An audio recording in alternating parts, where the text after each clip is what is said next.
Hello and thanks for joining us for our mid-morning edition of Arirang News. I'm Mark Broom. Let's start by taking a look at the day's headlines.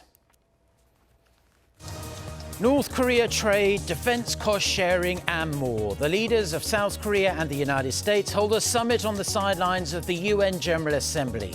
We get all the latest from our correspondent in New York. More than 60 world leaders, including President Moon, speak at the UN Climate Summit in New York. Heads of nations such as Germany and Finland pledged to ban the burning of coal for energy within a decade. Plus, South Korea's biggest automaker, Hyundai Motor Group, is setting up a $4 billion self-driving joint venture with a US tech firm. Hyundai hopes to have driverless cars on the roads by 2022.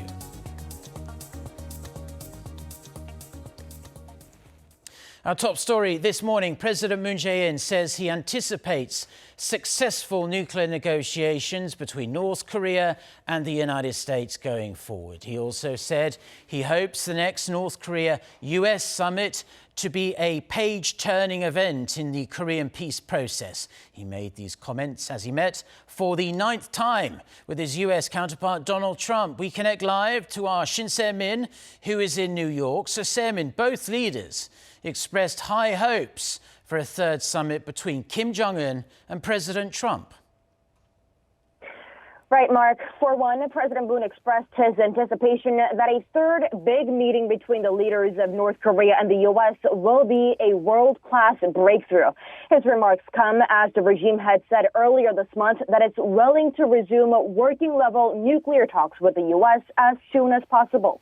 But first, here's President Moon in New York on Monday.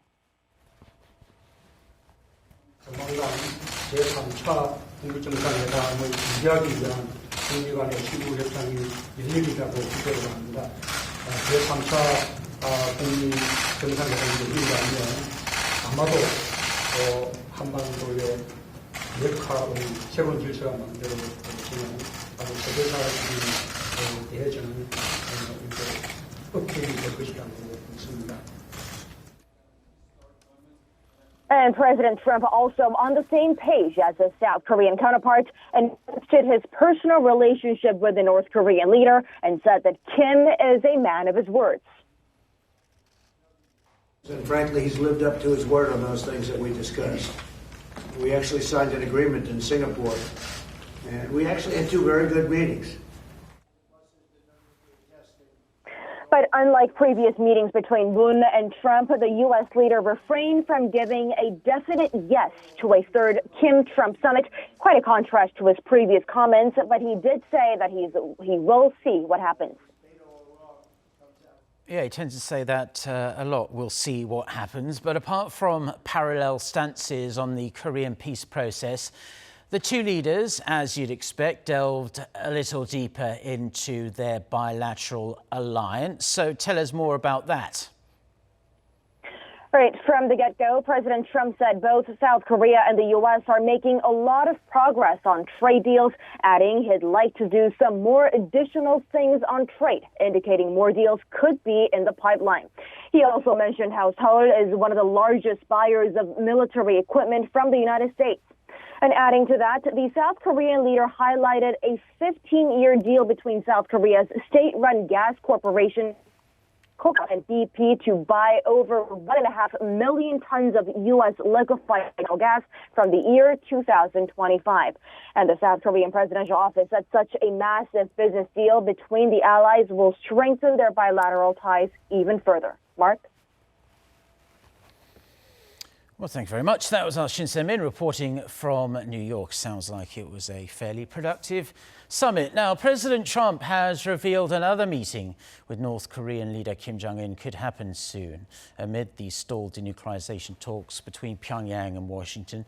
However, Trump did not provide details when he addressed reporters' questions on Monday ahead of the start of UN meetings in New York. Pundits say his message signals the two leaders could sit down for a third summit when progress is made on working-level talks between the two sides. Late last week, Trump singled out his relationship with Kim again as one of his most important diplomatic feats during his first 3 years in office. And President Moon Jae-in says the third summit between North Korea and the US is on the horizon. In other comments he made to, this time, the UN Secretary General Antonio Guterres on Monday, where they discussed cooperation on the inter-Korean peace process. According to the Blue House, President Moon also revealed that Seoul is willing to provide additional aid to the North, depending on how much progress is made on its denuclearization. That would be on top of South Korea's $8 million donation through the World Food Programme and UNICEF, and the 50,000 tons of rice Seoul is trying to send as well. President Moon and his Polish counterpart in other talks also discussed the Korean peace process. President Moon called on Poland to work even harder for lasting peace on the Korean peninsula. The two sides also agreed to boost cooperation on infrastructure, energy and defence. Now, the UN General Assembly is not just about global diplomacy, but also for tackling climate change. World leaders, including President Moon himself, took part in a highly anticipated meeting on Monday to discuss ways to work toward a greener world. US President Donald Trump also made a surprise but rather brief stop by, around 15 minutes, to hear from a couple of other world leaders. Yoon Jung-min reports. UN Secretary-General Antonio Guterres called on world leaders Monday for concrete and realistic plans to raise their contributions toward achieving net zero emissions by 2050. His remarks came at the UN Climate Action Summit 2019 in New York, where leaders from governments, business, and civil activist groups gathered to tackle the issue of climate change. Nature is angry, and we fool ourselves if we think we can fool nature. Because nature always strikes back, and around the world, nature is striking back with fury. Praising the 2015 Paris Agreement to combat global warming, Guterres called for no new coal plants to be built after 2020 and pressed for a phase-out of fossil fuel subsidies, aiming for carbon neutrality by 2050.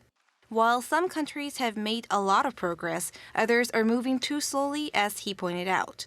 U.S. President Donald Trump, who has scrapped regulations aimed at combating climate change, stopped by with Vice President Mike Pence and Secretary of State Mike Pompeo. There was no remarks from Trump, but he left after listening to remarks by German Chancellor Angela Merkel and Indian Prime Minister Narendra Modi. In a video message, Pope Francis called for the need to ramp up efforts to mitigate the impact of climate change and face what he described as one of the most serious and worrying phenomena of our time. Other leaders, including Merkel, promised to expand their country's contribution to combat climate change. Among them was South Korean President Moon Jae-in, who has made 3 pledges to combat the issue. 첫째, 한국형 지속가능 발전 목표 수립을 비롯하여 지속가능한 저탄소 경제로 조기에 전환하기 위해 다양한 방안을 모색해 나가겠습니다. President Moon promised South Korea will expand its role to tackle climate change, such as doubling its contribution to the Green Climate Fund and hosting a P4G summit in South Korea. Yoon Jung-min, Arirang News.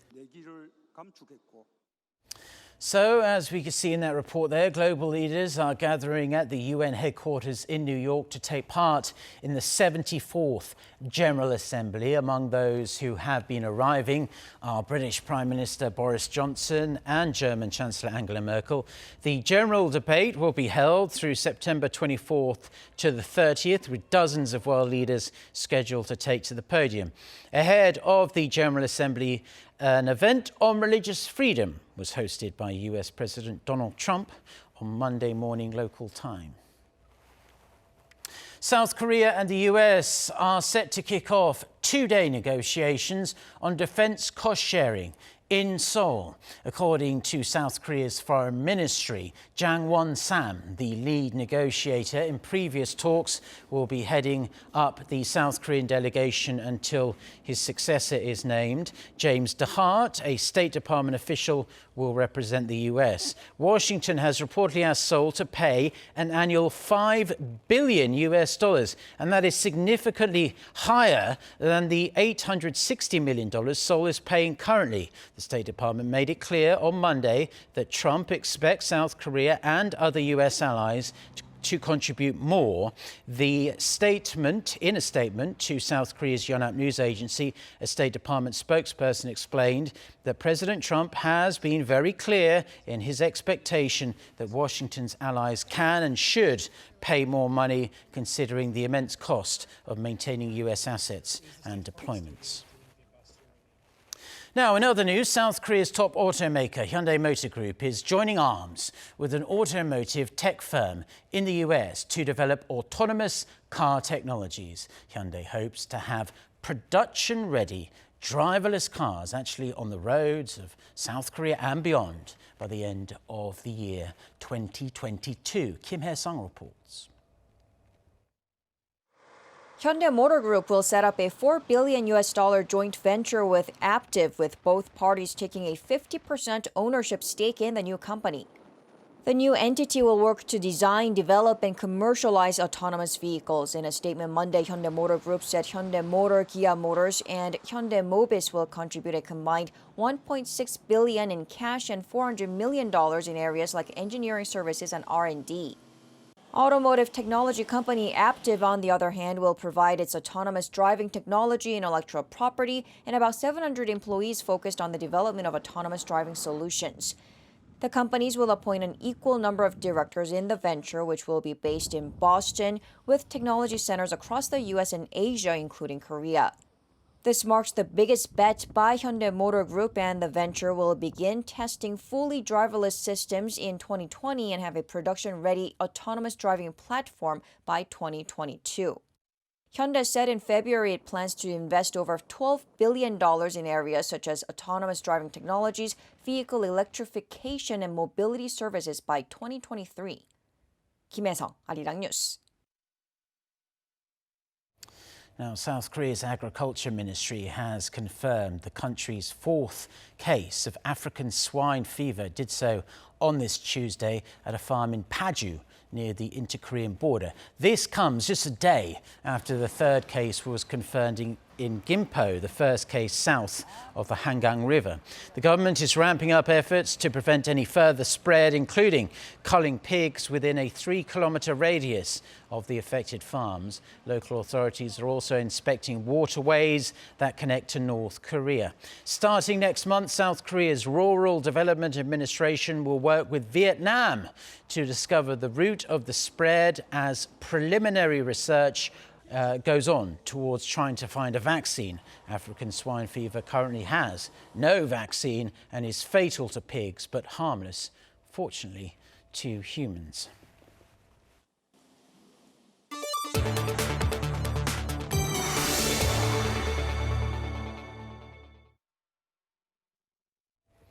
A matter of days after giving U.S. lawmakers a dressing down in Congress, Swedish climate activist Greta Thunberg delivered a scathing speech at the UN Climate Action Summit on Monday. She slammed the failure of the world leaders and vowed that if the UN doesn't tackle climate change, young people will never forgive them. For more on this and other news from around the world, let's turn to our Kim Dami. So, Dami, tell us more about what Miss Thunberg had to say during this speech. Mark, through tears and visible frustration, the 16-year-old activist blasted world leaders for failing to save the world against the climate crisis. Her message was direct and powerful, that it's wrong that world leaders come to young people for hope when they're out of school to fight against a global catastrophe. How dare you! You have stolen my dreams and my childhood with your empty words. We are in the beginning of a mass extinction, and all you can talk about is money and fairy tales of eternal economic growth. Thunberg then pointed out how the world has disregarded the crisis, noting that the science has been crystal clear for over 30 years. She said world leaders weren't meeting their promises. You say you hear us and that you understand the urgency. But no matter how sad and angry I am, I do not want to believe that. Because if you really understood the situation and still kept on failing to act, then you would be evil, and that I refuse to believe. Over the past year, young activists have staged scattered climate strikes in solidarity with her Fridays for Future movement. Another strike is scheduled to be held on Friday with thousands of students expected to take part. Weddings canceled, hundreds of thousands of travelers stranded at airports around the world, more than 21,000 jobs up in smoke, all down to the world's oldest travel firm declaring bankruptcy. Thomas Cook's collapse follows years of mismanagement, enormous debt, and a failure to secure an emergency loan package from its creditors. Despite the British government's denials, analysts say Brexit also didn't help. The Brexit process led British customers to delay their holiday plans for the summer. Its customers and tourists are shocked by the 178-year-old company's demise. Very sad that for what's happened for all the Thomas Cook and all the employees, and everyone's doing what they can, but it's really disappointing that the holiday has to end like this. We've been given no information at all by anybody. We've just been brought to the airport late, and we're now told we might not even get a seat on the plane. So I think it's really bad that no one is here to help. The UK's Civil Aviation Authority said it will launch a repatriation effort with the government to bring back home more than 150,000 British travelers over the next few weeks. For those of you in the United States who are looking to get their hands on Samsung's latest smartphone, the Galaxy Fold, you now have a date to look forward to, September 27th. The South Korean tech giant announced the foldable phone's release date on Monday after it delayed the initial launch due to concerns over its durability. The phone will retail at just under $2,000 and will be available as a carrier-branded phone from AT&T or as an unlocked model at Samsung retail stores or select stores. While the South Korean and UK versions will be available in both 4G and 5G, the US version will only be 4G for now.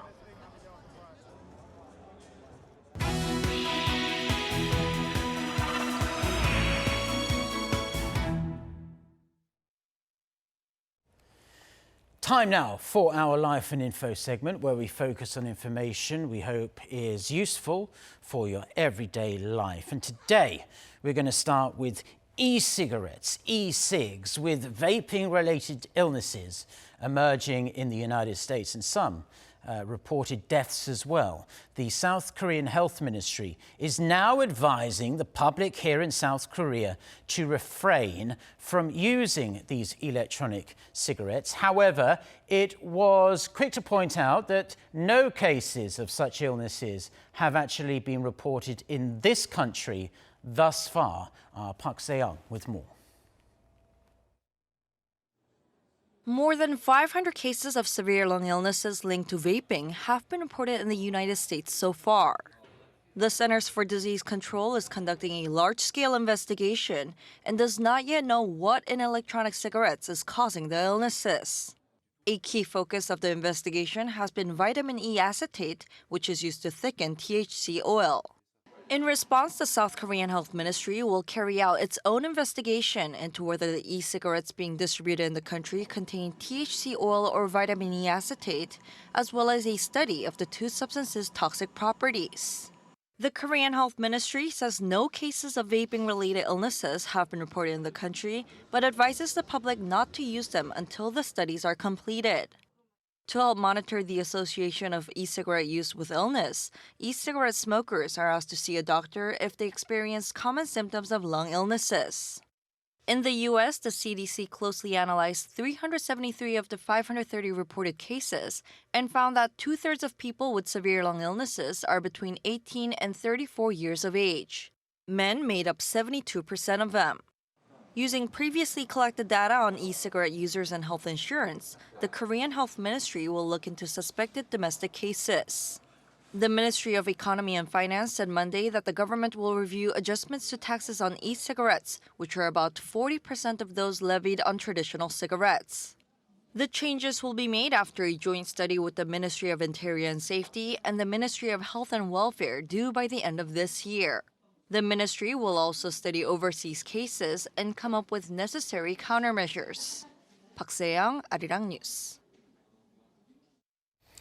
Now, this may have been news to you, it certainly was to me, but South Korea has been issuing one-time passports at Incheon International Airport for people who've forgotten to bring theirs along. And they are much cheaper than the regular ones. But now the Ministry of Foreign Affairs says that from next year, these temporary passports will cost the same at around $45. The ministry said too many people had been taking advantage of the big price gap.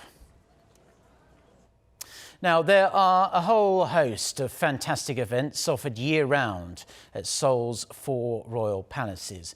But there's one event being held now that's really in a league of its own, especially in terms of actually imagining, anyway, that you're living life like a king or queen. Gyeongbokgung Palace is giving visitors the once-in-a-lifetime opportunity to see for themselves what it was like to attend a Joseon-era royal banquet. Lee Min-sun reports. The gates of Gyeongbokgung Palace are usually closed when night falls, but over the next 2 weeks, the palace grounds will stay open after sundown to provide visitors with a very unique and exclusive experience. As part of a special program, a handful of guests will be invited to attend a royal banquet at the palace's royal kitchen, along with live traditional music performances. The event will be held at Sojubang, where meals and sweets were prepared for kings during the Joseon dynasty. Shishikgonggam offers a moving experience through performances and royal cuisine. Unlike other events at the palace that takes visitors on a simple tour, this program offers them a chance to sample unique dishes that were served only to kings while enjoying live performances. The program is run twice a year during spring and fall. Starting this autumn, sessions reserved only to foreigners will be added, with information being provided in English. I've been to the Gyeongbokgung Palace in the daytime and only saw the night view in a TV drama. The atmosphere in the palace is very special at night, and it's a unique experience to be able to eat here and watch the performances. I would recommend this to other foreign visitors. I decided to come here to experience what it was like. The emperor was living in the past, so it's very good and it's very delicate, especially the one looks like a flower. I think the king truly has a good life in the past. The food being enjoyed by visitors is identical to those that were served to kings and queens in the past. The meals consist of porridge, rice cakes, sweets, and tea. Some of them are garnished to create the shape of a flower and are beautifully arranged for extra visual appeal. This year's Shishikgonggam will run until October 5th and will be held every day except Tuesdays, offering 2 events per day at the Royal Kitchen of Gyeongbokgung Palace. Lee Min-sun, Arirang News.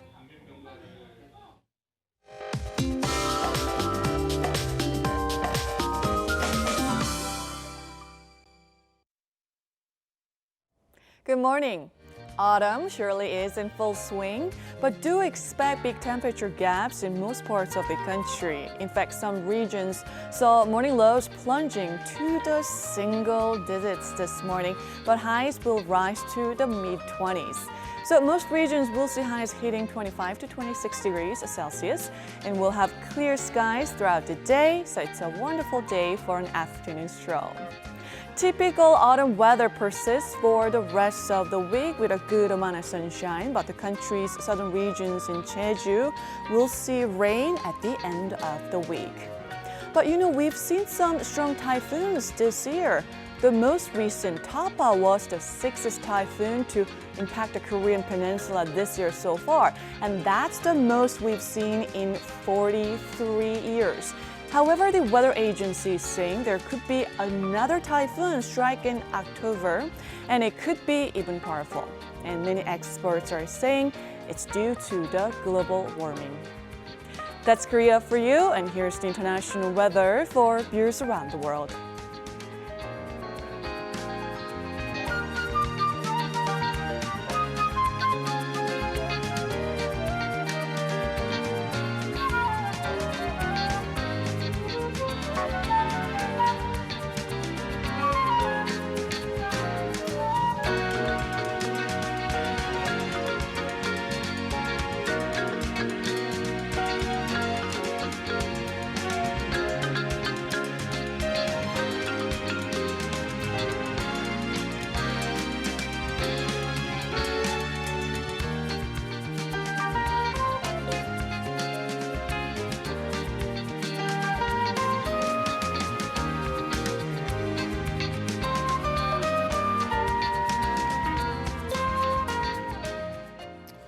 Well, that's all we have for now on this Tuesday morning here in Seoul. Stay tuned to us here on Arirang TV. And a reminder that our next newscast is coming up at noon Korea time in around 90 minutes from now. So until then, goodbye.